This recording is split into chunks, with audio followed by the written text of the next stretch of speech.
우리가 매도를 하려고 했을 때는 지금은 세를 끼고 판다?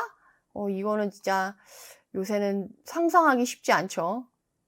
자, 이렇게 매도가 안 되는 상황에서 조금이라도 매도 가능성을 높이려면 입주 가능 물건으로 만들어야 되는데 방법이 하나 더 생긴 거기 때문에 이걸 우리가 적극 활용해서 매도를 준비하셔야지 문제가 생기지 않을 수 있다.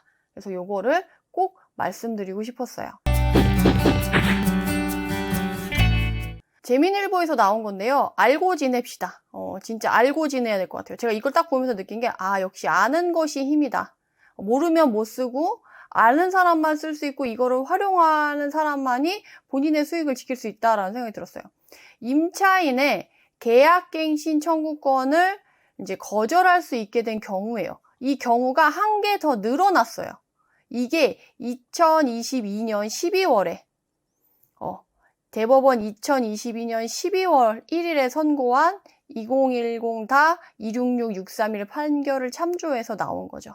그래서 추세아 변호사님이 이렇게 칼럼을 써주신 건데, 이 임차인의 계약갱신 청구권이 우리가 그게 셌잖아요. 이제 원래는 입주 가능 물건으로 팔고 싶은데 그렇게 하려면 이제 4년을 기다려야 되는 상황이어서 이제 매도가 쉽지 않은 상황에서 그것까지 건드리게 되면 좀 힘들었었는데 이번에 그게 좀 바뀌었어요. 그래서 새로운 집주인은 임차인의 계약이 끝나기 6개월 이전에 등기를 마쳐야지만 기존 임차인의 계약 갱신 청구권을 거부할 수 있다는 해석이 있었잖아요. 이전에 내가 집을 팔고 싶어. 그래도 우리가 묵시적 갱신을 쓰기 이전에 한 2개월부터 6개월 사이에 임차인한테 물어봐서 임차인이 계속 살겠다고 하면 갱신 청구권을 쓰겠다고 하면 팔지 못하고 더 거주를 하게끔, 그러니까 집주인이 들어가서 사는 게 아니면 그걸 보장해 줬어야 됐잖아요. 근데 이제는 그게 바뀌어가지고 6개월 이전에, 그러니까 2개월에서 6개월 사이에 이때 임차인이 살고 싶다고 갱신 청구권을 쓰고 싶다고 하더라도 새로운 집주인이 생긴 거죠. 매매를 한 거예요, 이 사이에. 그래서 잔금을 이 사이에 쳐가지고 새로운 집주인이 생기면 그 집주인한테도 그 자기 집에 살 수 있는 거주권을 보장한다라는 의미로 새로운 집주인이 6개월 이전에 잔금을 쳐야지만 새 집주인의 거주권을 보장해 줄게 했던 거가 바뀌었어요. 그래서 그 내용을 한번 쫙 읽어보고 다시 설명을 드릴게요. 그래서 이 때문에 집을 매수하려는 사람들은 임대차 계약이 6개월 이상 남은 매물을 찾아서 매수해야만 했고 그게 지나면 2년을 기다렸다가 들어가야 되는 상황이었었잖아요. 근데 최근에 대법원이 임차인이 계약갱신 청구권을 행사해도 새로운 집주인이 이를 거절할 수 있는 경우가 있다고 밝혔다고 대법원 2022년 12월에 이게 바뀐 거죠. 이에 따르면 새로운 임대인은 임차인이 이전 임대인에게 계약갱신 청구권을 행사했더라도 계약 목적, 즉 주택에 실제 거주한다면 이를 거절할 수 있다라는 거죠. 그래서 이때 임대인의 직계 존속 혹은 직계 비속이 실제 거주하는 경우 임대인은 마찬가지로 임차인의 갱신 요구를 거절할 수 있다.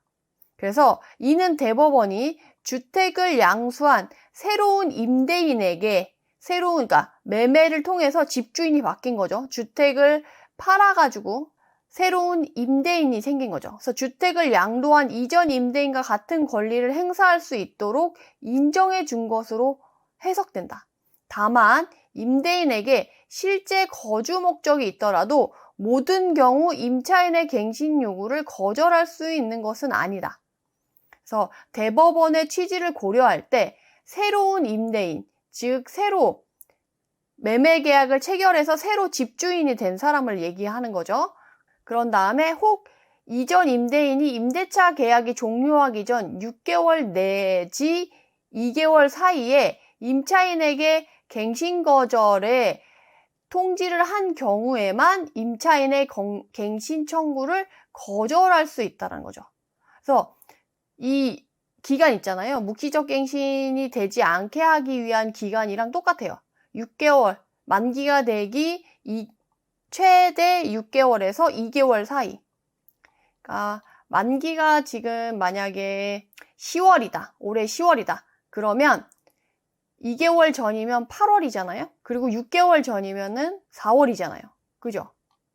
그러면 이 4월과 8월 사이에 갱신을 거절한다. 나 팔 거다. 라고 미리 얘기를 해놓고 그러면 새로운 집주인이 생겨서 잔금을 치르게 되면 임차인은 갱신 청구권을 못 쓴다라고 얘기를 해놓으라는 거죠. 그래서 다시 말해서 임차인에게 위 기간 내에 갱신 거절 통지를 하지 않았다면 새로운 임대인은 실거주 목적이 있더라도 임차인의 갱신 청구를 거절할 수 없다라는 거죠. 그러니까 이거를 미리 얘기를 해놓는 게, 내가 매도를 할 거다라고 하면 미리 얘기를 해놓는 게 좋겠죠. 특히나 최근에 전세 가격이 많이 떨어지면서 뭐 억 단위로 떨어지는 애들도 있고 뭐 몇천만 원 역전세가 나서 전세 가격이 떨어진 집이 있잖아요. 그래서 거기에 있는 세입자가 전세금 돌려받지 못할 것 같은 불안감에 나가겠다라고 할 수도 있지만 나가지 않고 그냥 그 부분만 돈을 돌려주고 기존 세입자가 갱신 청구권을 써서 거주를 계속 하는 경우도 있어요. 그렇지만 우리가 이제 매도를 하려고 했을 때는 지금은 세를 끼고 판다? 이거는 진짜 요새는 상상하기 쉽지 않죠. 자, 이렇게 매도가 안 되는 상황에서.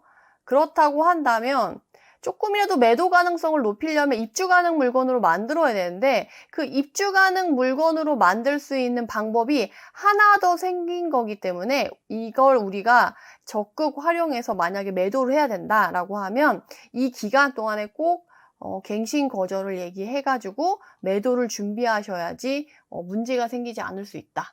그래서 요거를 꼭 말씀드리고 싶었어요. 아시겠죠? 이거 아시는 분도 계시고 모르시는 분들도 계셨을 텐데 아마 지금 거래량이 조금씩 살아나고 있어요. 그래서 입지 좋고 진짜 물건 좋은 거 갖고 계셨던 분들은 지금 속속 좀 매도를 하신 분들도 좀 계시고 아직도 매도를 못 하신 분들도 좀 계시겠지만 우리가 이제 매도를 할 때 요거를 좀 적극 활용하시면 좋을 것 같아서 제가 하나 챙겨드렸다라고 말씀을 드립니다.